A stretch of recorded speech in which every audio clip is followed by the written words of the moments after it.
I am not a crier, but I cried that day. Racking, can't catch your breath sobs as I sat in my car in the hospital parking lot. A woman glanced at me as she walked by, seeing my smeared mascara, blotchy lipstick, and cheeks streaked with tears. She probably thought I was sad. The doctor had said the scan looked good. I waited until I was in my car to break down in relief. I called everyone on my cell phone, telling them my scan was clean. The thyroid cancer that had spread to my lungs was gone. I cried more. I started my car and headed for the Glorieta Baptist Center. I wanted to walk in the prayer garden, the only green place I could think of in December. I needed to be outside, near God. As I drove, I thought of the past year, the surgery, the radiation I had 10 months ago, that fucking radiation, where I sat for 3 days in a lead-lined room.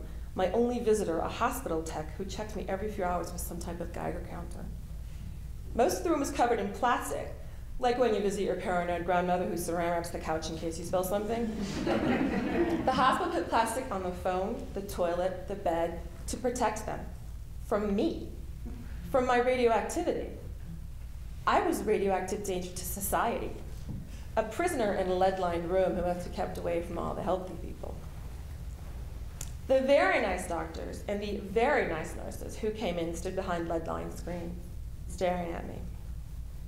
I drank bottle after bottle of Gatorade to coax the radiation out of my body, the sweet taste sticking to the roof of my mouth. I didn't think about the plastic, the Gatorade, or the very nice nurses. I just made it all into an amusing story I told people who called me on my plastic-covered phone. I described with a laugh the 3 flush toilet ritual I had to perform and the visits from the bald Geiger counter man. I didn't tell the callers about what the radiation was doing to me, seeping and creeping into my every cell. I didn't think about what it was doing to my ovaries, my eggs that were now contaminated by radiation. I made jokes to my sister on the phone about how my unborn kids would be superheroes, the radiation giving them the ability to bend steel and talk to fish. I did not tell her about my fears that I would now be childless. I left the hospital after my 3 days and tried very hard not to think about that lead-lined room. I thought about work, school, guys, guacamole, anything but cancer. Did I really have cancer? 5 months after I left the hospital, I was in Target, the bright fluorescent lights giving everything a weird radioactive glow. How the meaning of that word has changed for me. I don't even remember what I was shopping for. Probably something innocuous like cotton balls, toothpaste, or a lava lamp. Everyone at work had been telling me how fabulous I looked, but I always wondered if they were lying as they tried not to stare at the pink surgical scar across my neck. The other Target shoppers didn't even glance at my scar. I convinced myself that meant it wasn't noticeable as I grabbed my cotton balls or lava lamp and headed to the checkout line.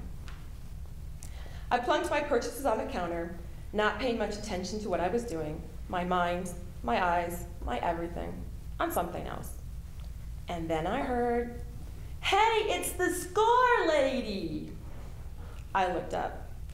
I'd seen this cashier before. His face was pink with acne. He had piggy little eyes of a piggy little nondescript color. He was tall and bony, not yet grown into his body.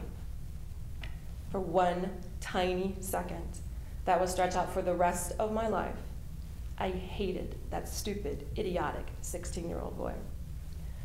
A boy who was only trying to be friendly in his awkward teenage way. I hated him because he made me remember that I had cancer. I hated him because he told the truth when no one else would. He saw my scar, and for once, unlike every other single person before him, he didn't say I looked fabulous.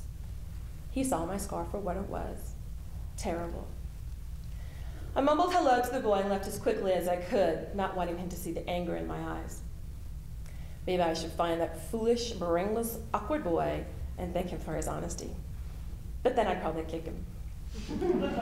5 months later, the doctor said my cancer was gone, and that silly boy became nothing more than a funny story for me to tell at dinner parties. That December day, as I pulled into the prayer garden, I thought about making myself a bumper sticker that read, "Make way for the scar lady." I laughed at my own joke as I got out of the car, beaming, my face still wet with tears. I prayed and thanked God as I walked. I even got down on my knees in the icy mud. Hallelujah, and all that. I found a quiet bench next to an unbelievably tall ponderosa pine and sat down to write in my journal. I wrote, "Today I walk in the garden of God," and thought, what a nice thing to put in a tombstone. My tombstone. Someday, 50 years from now, in the faraway future when I died of old age, or an accident involving a llama in a go-kart. Not cancer. I was joyous. I'd always heard that word used in church songs, but never understood it. That was my most joyous day. Isn't that pathetic? My most joyous day involved cancer. Not my graduation from college, not getting the big job at the newspaper, but a deadly illness. How funny that day seems now. Not ha-ha funny, but horrible funny. Almost a year after that day, I went to the doctor's office for a checkup.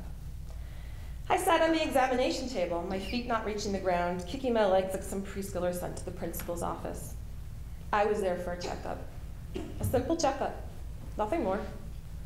Just like I had several times since finding out my cancer was gone. The office was cold, but it always was. The nurse was looking at my chart, not at me, always at my chart. Her brow was furrowed. Her red hair was wispy at the ends where it was dried from too much hair dye.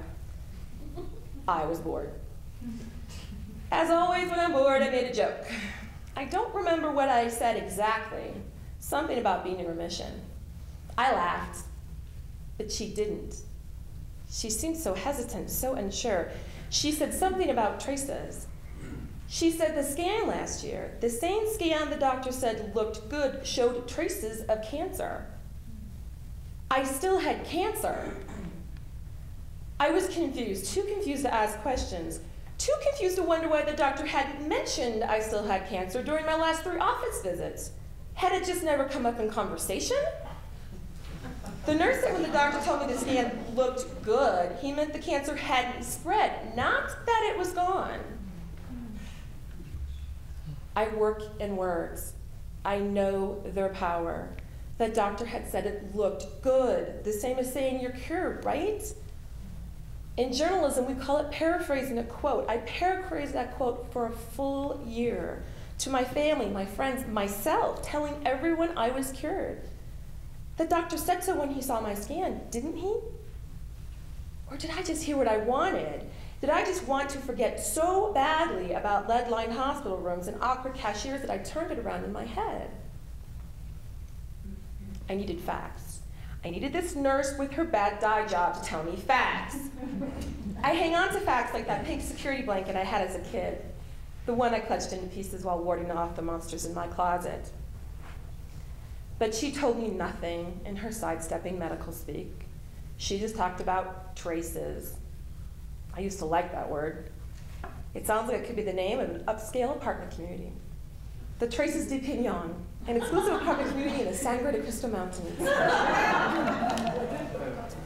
The nurse was nice and polite, bad hair and all. Too polite to comment on how I melted into nothingness in front of her.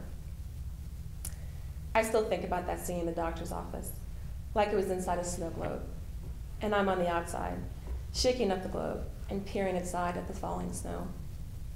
It's apart from me, not touching me, in some wonderland far away. What now? What do I say to you now?